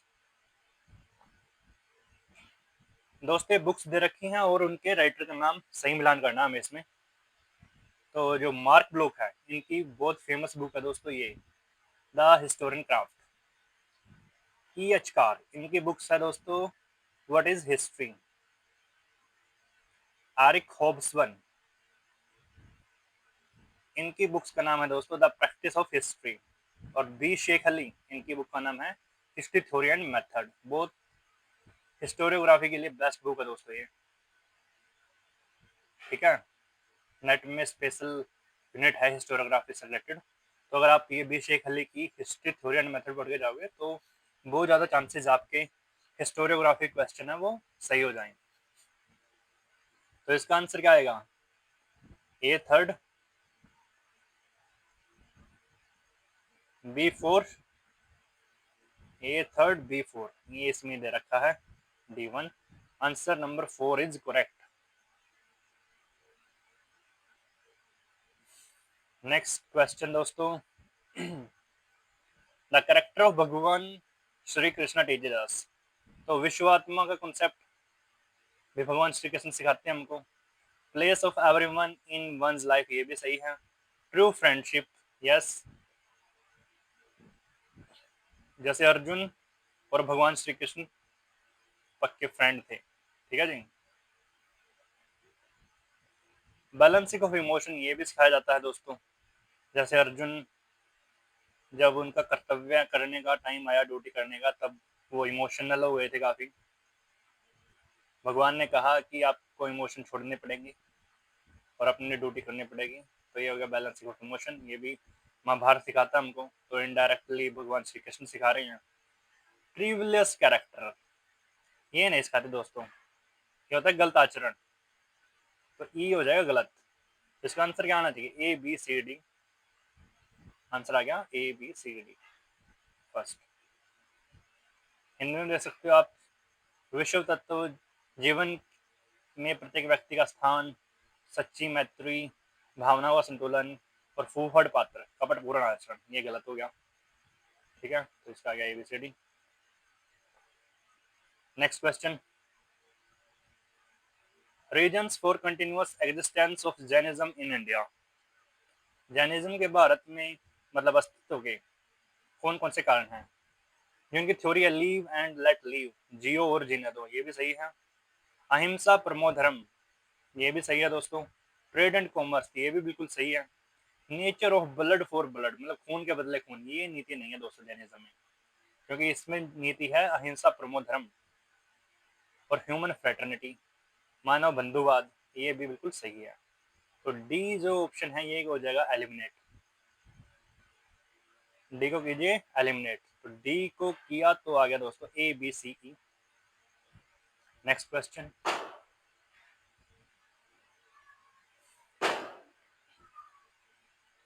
right the following in the chronological order. बिल्कुल बेसिक क्वेश्चन है दोस्तों ये, तो आप बिना क्रोनोलॉजी के मतलब बिना फैक्ट के भी आप इसको ठीक कर सकते हो। कैसे, जैसे Alexander defeated Darius third and burnt his capital Persepolis. तो सबसे पहले डेरियस पर आक्रमण किया था अलेक्जेंडर ने, मतलब सिकंदर ने। इसके बाद ये आया था कहाँ पर, कोरस के साथ युद्ध करने के लिए, जिसको क्या कहा जाता है, हाइडेस्पीज का युद्ध, हाइडेस्पीज, ठीक है दोस्तों। इसके बाद मतलब इसने पोरस को हरा दिया था इसमें युद्ध में, ठीक है। इसके बाद हुआ था मतलब, और ये किसके टाइम पीरियड का है, मौर्यन मतलब नंद डायनास्टी का रूल था उस टाइम पे मगध में। और कंटेम्प्रेरी किसका था ये, चंद्रगुप्त मौर्य का। चंद्रगुप्त के बाद कौन आते हैं, उसके बाद आते हैं बिंदुसार और बिंदुसार का पुत्र का नाम क्या है? उसका नाम है अशोका।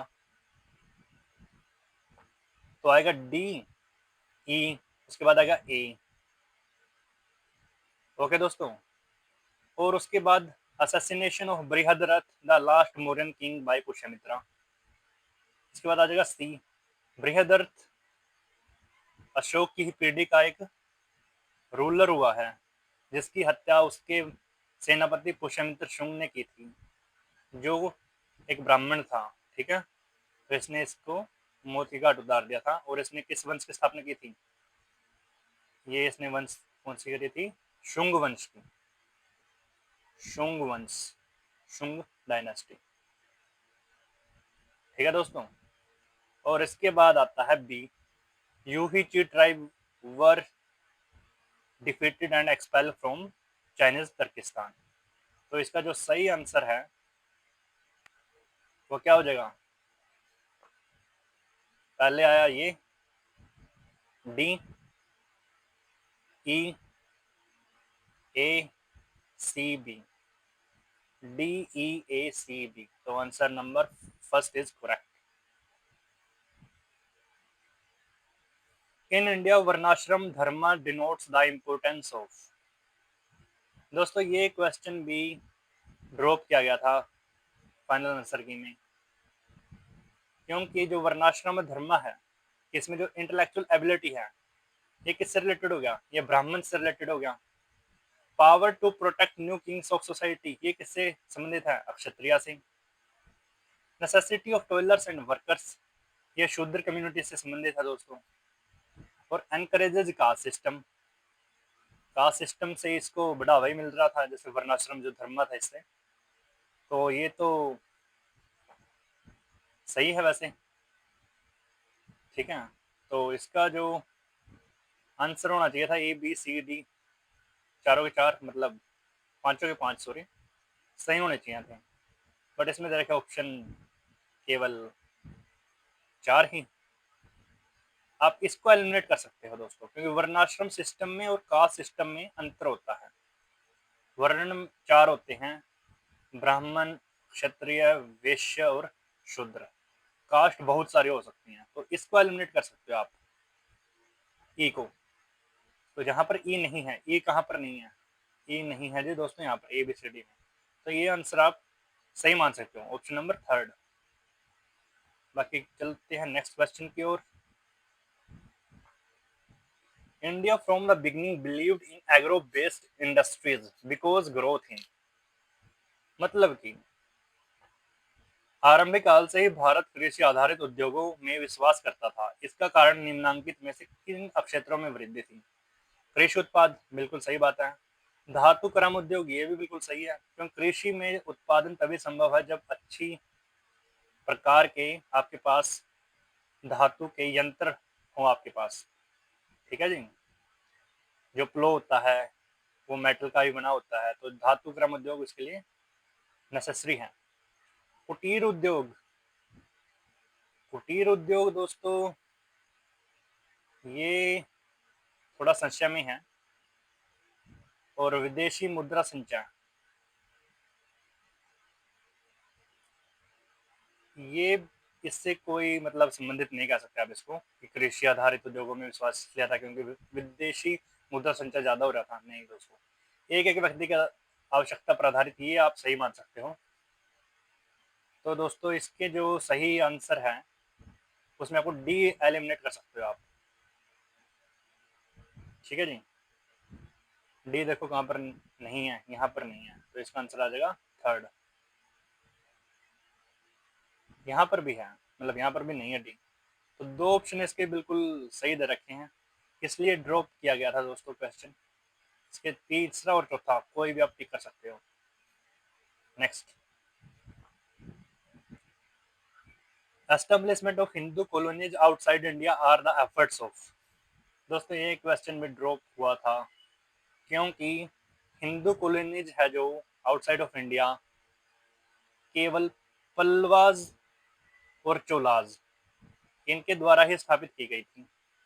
हिंदू कॉलोनीज पल्लवाज द्वारा कंबोडिया में, और चोलाज द्वारा कहां पर? श्रीलंका और कहाँ? श्रीविजय। श्रीविजय किसे कहते हैं? श्रीविजय को आज कह सकते हो आप इंडोनेशिया एंड जावा, जो आइलैंड कंट्री है, इस वजह से पहले श्रीविजय। तो ये सारे ऑप्शन दोस्तों गलत हैं। ठीक है जी। नेक्स्ट, भारत, ओके ये तो वही है। Next, arrange the following in the chronological order. Chronological order में लगाने हैं दोस्तों। जैसे जो भी आपको पता हो, जैसे रानी दुर्गावती है, 1564 में इनकी डेथ हुई थी, जुलाई 1564 में। राजा टोडरमल है, इनकी डेथ शायद हुई थी 1580 में।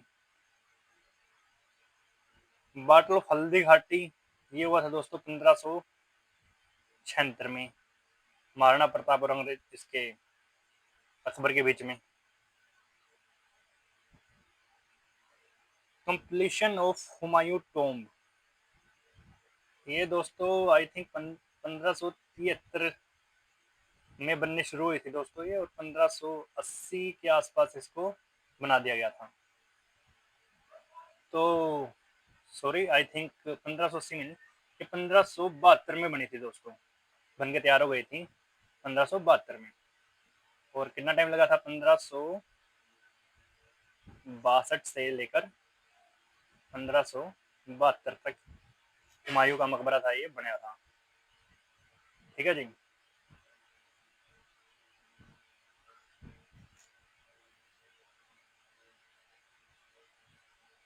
और दोस्तों जो, सॉरी एक गलती हो रही है यहाँ पे, जो राजा टोडरमल है इनकी जो डेथ हुई थी वो 1589 में हुई थी, ना कि 1580 में। एक ये मिस्टेक हुई थी 1589 में। और जो Portuguese viceroy of Goa saint Antonio Cabral, ये इन्होंने भेजा था 1573 में। ठीक है जी। तो बताते हैं आपको इसका सही आंसर क्या हो गया। ये हो गया 1573, ये बना 1572 में। रानी दुर्गावती की निधन हुआ इसका 1564। राजा टोडरमल की मृत्यु हुई 1589 में। महाराणा प्रताप और मुगल सेना के मध्य हल्दी घाटी युद्ध हुआ 1576 में।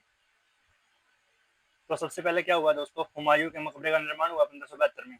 तो बी आएगा पहले, बी के बाद ए आएगा, नहीं सॉरी, पहले हुई रानी दुर्गावती की मृत्यु 1564 में। ठीक है जी। तो पहले आएगा सी, सी आ गया। सी के बाद आएगा ए, सी के बाद आएगा बी, सॉरी, सी के बाद बी, उसके बाद आएगा ई 1576, और उसके बाद लास्ट में आना चाहिए दोस्तों ये राजा टोडरमल का निधन। तो सी बी ई ए डी, ये होना चाहिए दोस्तों बिल्कुल सही answer, C B E A D, C B E A D. ये दोस्तों फिट सा नहीं बैठा इसमें, क्योंकि ये ए आएगा पहले ई से, ए यहाँ पे आना चाहिए था और ई यहाँ पे आना चाहिए था। बाकी आप इसको ठीक मान सकते हो, लेकिन जो सही आंसर आएगा वो होगा सी बी ए ई डी, लास्ट में आएगा ये। तो बहुत मिस्टेक रखे दोस्तों इन्होंने। Next question, arrange the following in chronological order. तो क्रोनोलॉजिकल ऑर्डर में लगाना है दोस्तों इनको। इनका कोई मतलब स्टिक जो डाटा है, फैक्चुअल डाटा, वो उपलब्ध नहीं है, लेकिन सेंचुरी में इसका डाटा है। तो दोस्तों सबसे पहले इसमें आता है ये पेपर फाउंड एट मानसूरा सिंध, ये कब मिला था? 9th century. उसके बाद है दोस्तों zinc isolated by distillation process at Zawar, ये हुआ दोस्तों 12th सेंचुरी। ठीक है दोस्तों। तो बी ई। इसके बाद है first mention of spinning wheel in India, ये है दोस्तों 13th सेंचुरी। एंड इसके बाद है D, first Indian reference of sand clock. ये है 14th सेंचुरी दोस्तों, 14th और 15th सेंचुरी के बीच में। एंड लास्ट में आता है first mention of cylinder and piston spring mentioned in by Monserrate. ठीक है, ये हो गया दोस्तों I think 16th century, 16th century.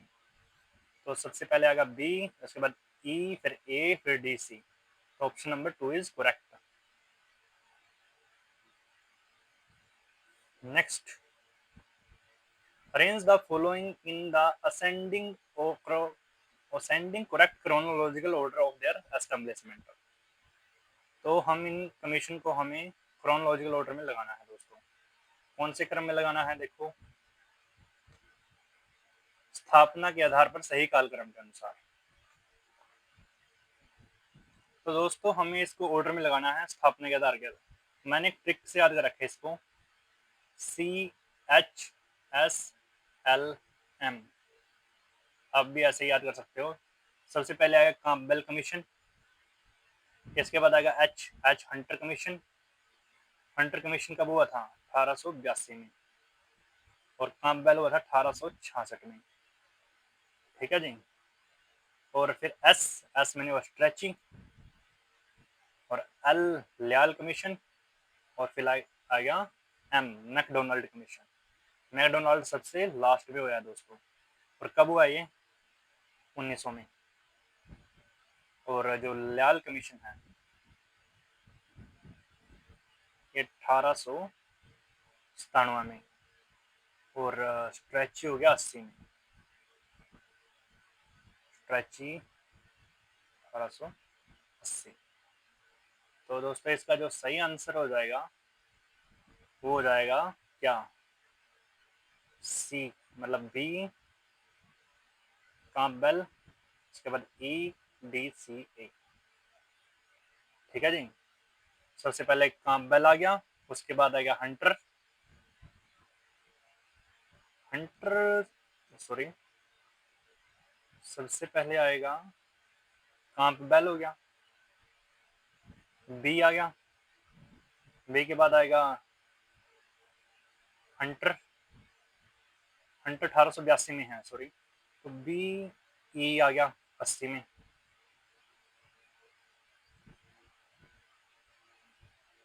Sorry, ये ट्रिक ऐसे है, CSHLM ना कि CHSLM, सॉरी। सबसे पहले कैम्पबेल, स्ट्रेची, हंटर, लियाल और मैकडोनाल्ड, ये है। तो इसका आंसर आएगा BEDCA। नेक्स्ट,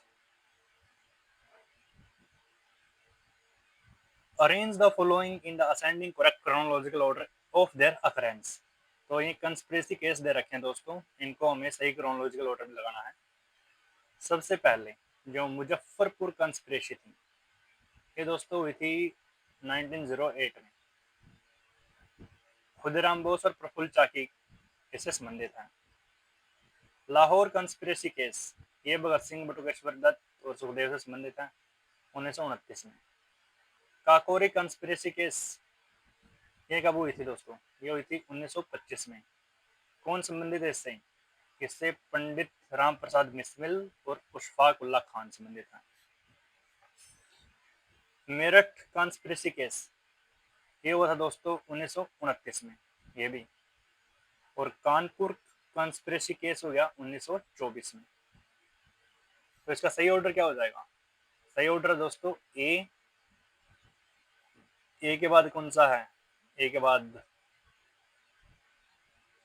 ई, ए आ गया दोस्तों, AECDB। Option number 2 is correct. Next question, it is only during Neolithic times that the settlement pattern of human beings come into existence।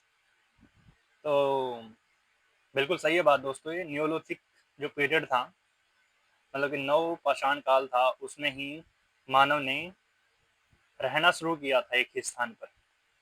ठीक है। उससे पहले वो विचरण करता रहता था गुफाओं वगैरह में, तो ये बिल्कुल सही है।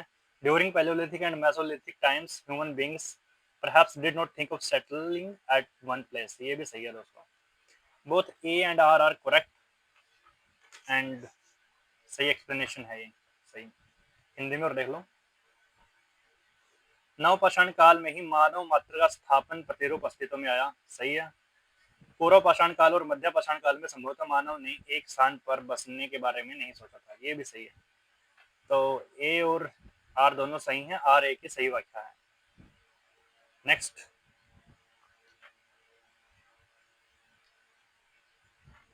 Emperor Ashoka in his Rock Edict 13 says he maintains equal respect for Brahmins and Shravans। तो जो 13th रोक एडिक्ट था दोस्तों, इसमें उसने किया है कलिंग वार का वर्णन, कलिंग युद्ध का, कितने लोग थे, कितने मारे गए, कितने बंदी बनाए गए, कितनी हानि हुई, वो सब इसने इसमें मेंशन कर रखा है। ये मेंशन नहीं कर रखा दोस्तों equal respect of Brahmans and Shravanas, ये कहाँ पे कर रखा है उसने, ये 12वें एडिक्ट में कर रखा है, ना कि 13वें में। तो ये ए हो जाएगा गलत।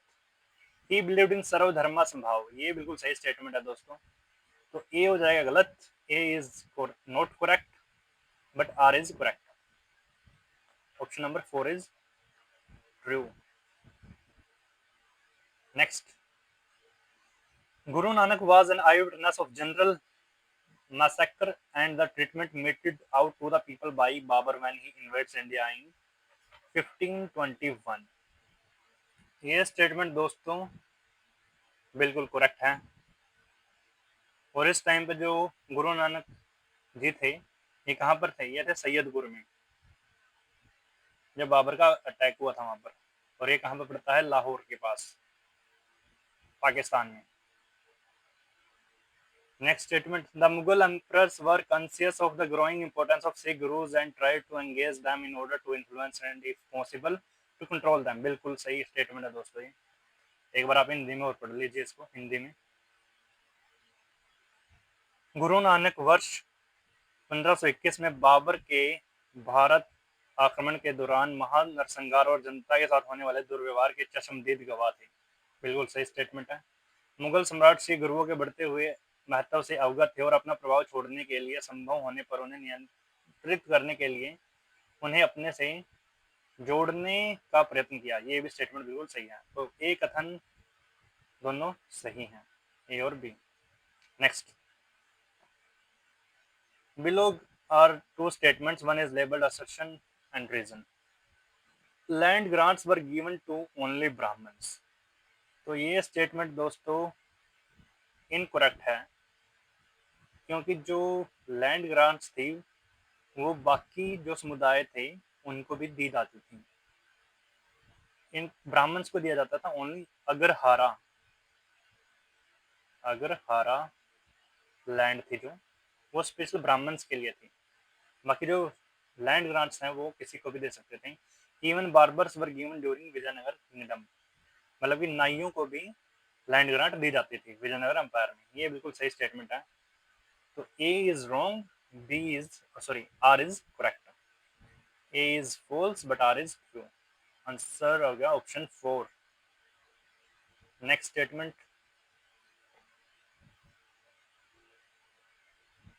Pali language, which was once limited to certain areas of East India during Buddhist period, become more popular। बिल्कुल सही बात है दोस्तों, पहले ये ईस्ट इंडिया में मगध के आसपास बोली जाती थी,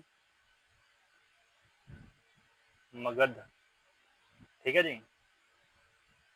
Because Buddha adopted Pali for his work saying Pali धर्मानुसानम, Mahatma Buddha ने पाली भाषा का प्रयोग किया था दोस्तों अपने प्रवचनों को देने के लिए, जिसके कारण जो पाली भाषा है इसका बहुत ज्यादा प्रचार प्रसार हुआ, क्योंकि ये आम लोगों की भाषा थी और संस्कृत थी एलाइट ग्रुप की, ब्राह्मण्स की स्पेशली, ठीक है। तो ये बिल्कुल सही बात है। ए और आर बिल्कुल करेक्ट हैं और R is correct explanation of A. Next,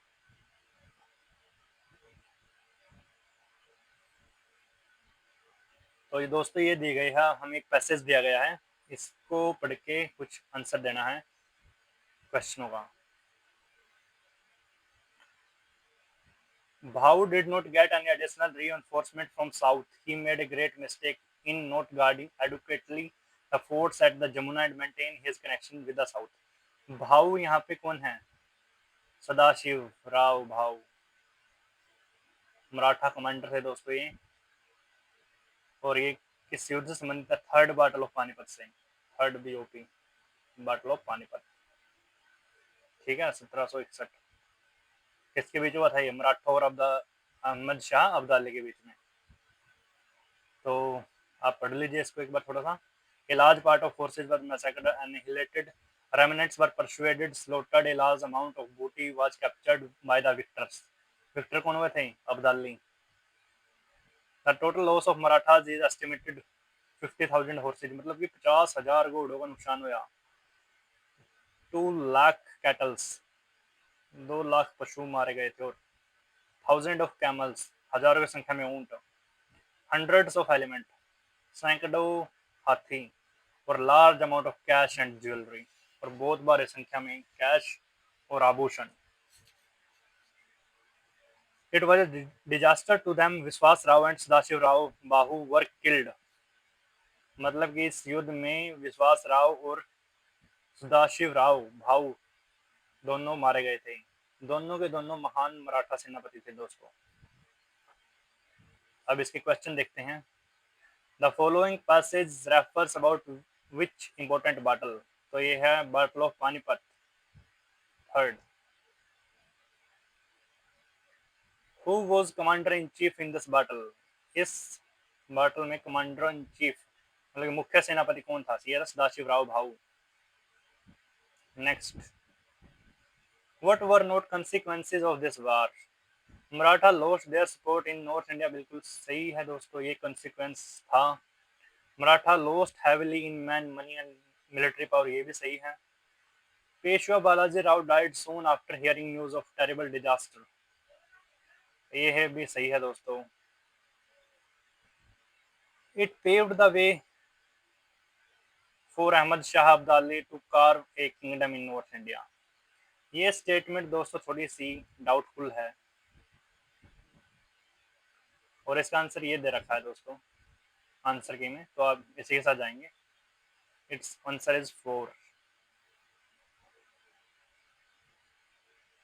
next, which one of the following was an I witness of this वार?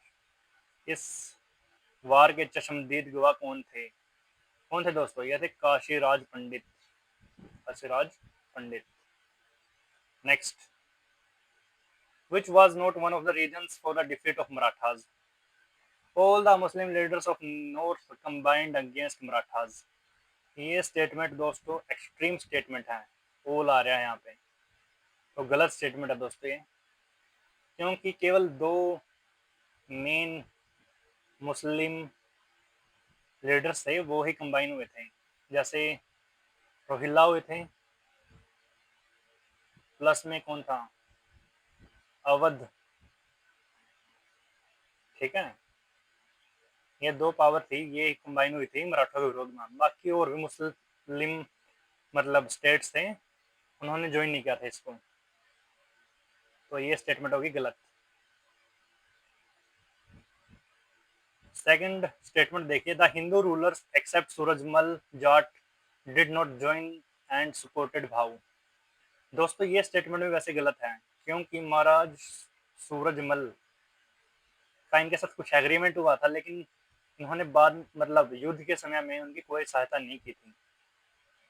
इनके कुछ डिस्प्यूट हो गए थे दोस्तों आपस में ही युद्ध से पहले ही, जैसे कारण राजा सूरजमल ने मतलब ज्वाइन भी नहीं किया था इसको, तो ये स्टेटमेंट वैसे गलत है, लेकिन ऑप्शन फर्स्ट सही दिखा रखा है फाइनल आंसर की में, तो हम इसी के साथ जाएंगे। ऑप्शन फर्स्ट इज करेक्ट, ठीक है जी। नेक्स्ट क्वेश्चन, ये आप हिंदी में देख सकते हो। इसका ये हो गया, इसका आंसर सदाशिवराव भाऊ हो गया दोस्तों, और इसका आंसर ये हो गया। वैसे आंसर इज करेक्ट है दोस्तों, ये भी सभी के सभी स्टेटमेंट बिल्कुल सही दे रखे दोस्तों ये। लेकिन पता नहीं क्यों इसका आंसर के में ये आंसर दे रखा है, गलत हो सकते हैं। इसका हो गया दोस्तों काशीराज पंडित, और इसका हो गया दोस्तों ये। Next question, who is critical of Carlyle account of French revolution. मतलब कि फ्रांसीसी क्रांति में जो कार्लाइल का मतलब कार्य है उसके क्रिटिसाइज किसने किया है उसको, मतलब कि उसकी उपेक्षा किसने की है। ये की है दोस्तों किसने, मैजिनी ने। ठीक है जी। Next question, who give the call to Hindus and Muslims to rise together for Swaraj. ये की थी दोस्तों बहादुर शाह जफर ने हिंदू और मुसलमान दोनों से अपील की थी कि स्वराज के लिए इकट्ठे हो जाओ। नेक्स्ट, व्हाट डज दिन दिन mean, tick the correct option. दिन दिन का मतलब होता है दोस्तों protection of one's own religion, खुद के धर्म का रक्षा करना। ठीक है जी। Which among us the following was the moving cause of the revolt। Moving cause मतलब कि एट द मोमेंट कौन सा कोज था, ये था ग्रीज कार्टरेज। ठीक है दोस्तों। तो next question, which is incorrect about the history writing of the revolt। a revolutionary movement cannot be based on flimsy and momentary grievance। ये भी सही बात है। English authors have given a correct account of revolt। ये भी सही है। Great principles were स्वधर्म एंड स्वराज। ये भी सही है। मुझे जो लग रहा है दोस्तों ये थोड़ा सा अटपटा सा स्टेटमेंट है और ये गलत हो सकता है। It is impossible to connect the inconsistent link of great revolutions with understanding of true causes। समझ, तो हम इसको एक बार हिंदी में देखियो क्या कहना चाह रहा है ये लास्ट में,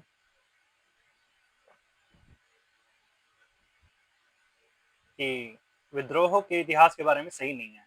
एक क्रांतिकारी आंदोलन तुच्छ और क्षणिक शिकायत पर आधारित नहीं हो सकता।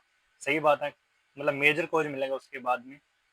अंग्रेजी लेखकों ने विद्रोह का सही स्पष्टीकरण दिया है। यह सही स्टेटमेंट है दोस्तों। स्वधर्म स्वराज महान सिद्धांत है। ये तो सही है। और यह सभी महान क्रांतिकारियों की असंगत कड़ी को सही कारण समझने के लिए जोड़ना नामुमकिन है। ये थोड़ी अलग से स्टेटमेंट लग रही है दोस्तों, मुझे लगता है ये स्टेटमेंट ही इनकरेक्ट है। बाकी आप देख लो इसके बारे में। तो इसी के साथ हमारा ये क्वेश्चन पेपर कंप्लीट होता है दोस्तों। आशा आपको वीडियो पसंद आया होगा, इसलिए ज़्यादा से ज़्यादा वीडियो को शेयर करें, चैनल को सब्सक्राइब करें। ओके गाइज, तो मिलते हैं आपसे नेक्स्ट वीडियो में। और जो मैंने क्वेश्चन पूछा है उसका आंसर आप ज़रूर दीजिए, आपको कैश प्राइज मिलेगा इसके लिए फिर। और जो भी चैनल पर नए हो आप टेलीग्राम ज्वाइन कर सकते हैं मेरा।